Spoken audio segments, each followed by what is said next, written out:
Danmark er kommet på verdenskortet som et fyrtårn inden for højere gastronomi.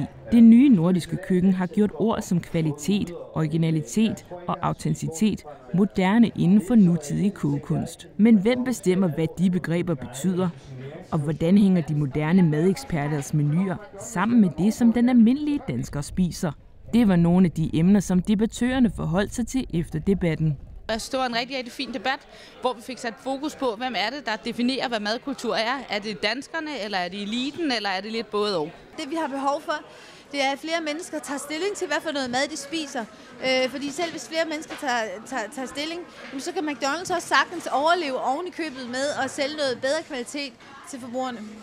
Jeg synes, det er rigtig svært at definere dansk madkultur, fordi det er mange ting. I mine øjne, så er ordet madkultur, det er jo simpelthen, hvad alle danskere spiser nu. Så derfor vil vi altid have en madkultur. Spørgsmålet er så bare, om det er en god madkultur, om det er en høj madkultur eller en lav madkultur.